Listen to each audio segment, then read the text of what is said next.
Bonjour Anne-Sophie. Bonjour Benoît, ou dois-je vous appeler mon très respectable grand maître de la Grande Loge de Belgique? Non, Benoît c'est très bien.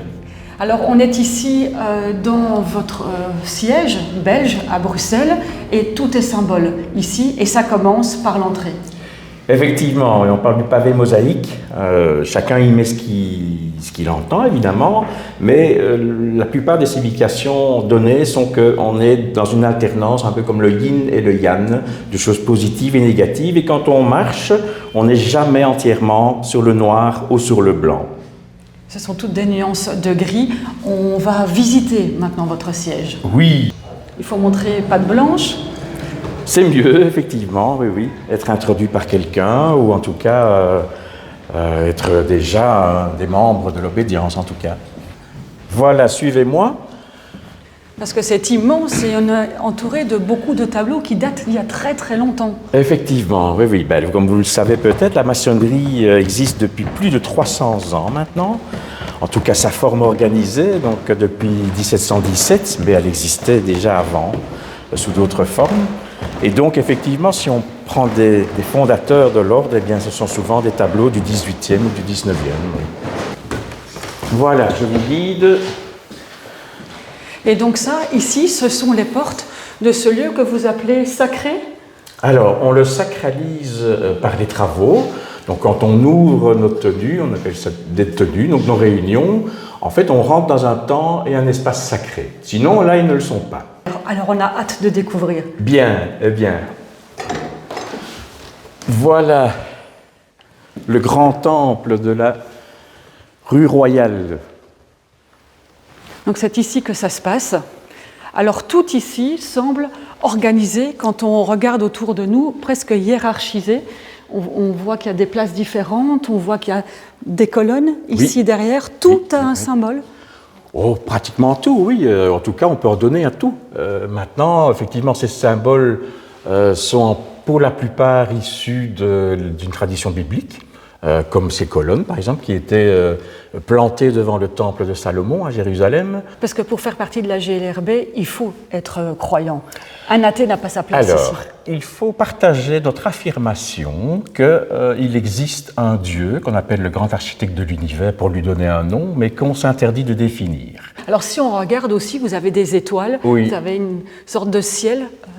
Oui, tout à fait. Donc ça représente la voûte céleste. Traditionnellement, donc les tenues, les loges n'ont pas de dimension parce quand on sacralise nos travaux, l'espace dans lequel on travaille va du plus profond de la Terre donc au zénith, jusqu'à la voûte étoilée, et va de l'Orient à l'Occident et du Nord au Sud. Alors là, ici, objet important. Oui. Une Bible. Oui. Alors, effectivement, donc à la Grande Loge des Réguliers de Belgique, on travaille de la même façon que, je dirais, 90 ou 90% des maçons dans le monde, en respectant les règles d'origine. Et une de ces règles, effectivement, en dehors donc l'affirmation qu'il existe un être suprême qu'on appelle le grand architecte de l'univers, il y a la présence donc d'une Bible, d'un équerre et d'un compas sur l'autel pendant les travaux. Parce que là, vous nous permettez exceptionnellement de voir quelques-uns des décors que vous utilisez. Si vous êtes en costume civil, vous arborez une tenue d'apparat. Oui, on appelle ça des décors, effectivement, ou des régalias, qui sont effectivement des décors qui nous permettent, là aussi, de sortir du monde profane, de sortir du quotidien et de s'habiller pour une cérémonie rituelle. Alors, est-ce qu'exceptionnellement, on peut vous demander d'arborer ces décors et nous montrer à quoi ressemble la tenue du très respectable grand maître de la Grande Loge régulière de Belgique? C'est possible? Bien, c'est possible, je vais le faire, effectivement. Je vais m'habiller.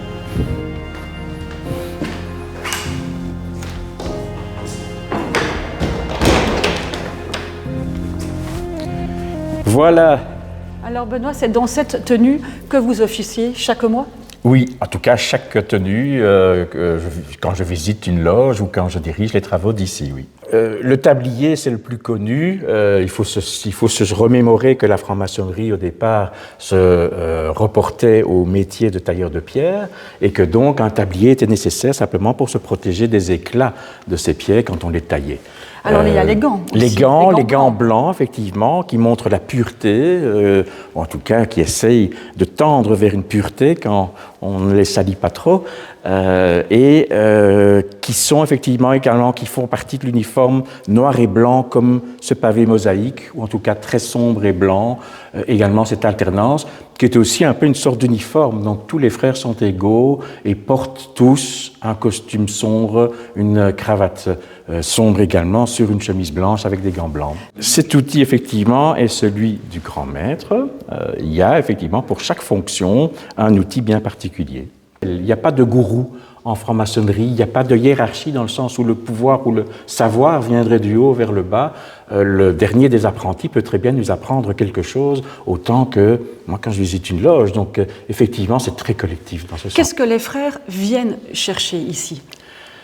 Oh, c'est un peu une auberge espagnole. Donc, un frère est là pour se perfectionner. Donc, on fait d'un homme bon un homme meilleur. C'est le principe donc de bâtir son propre temple. C'est d'ailleurs une de nos troisièmes règles également, c'est qu'on ne parle ni de sujets de société, ni de sujets de religion en loge. En tout cas, on n'en discute pas, on n'en débat pas. On fait uniquement du travail sur soi-même. C'est le chemin le plus important finalement. Merci pour cette visite, Benoît. Merci beaucoup. Merci à vous aussi.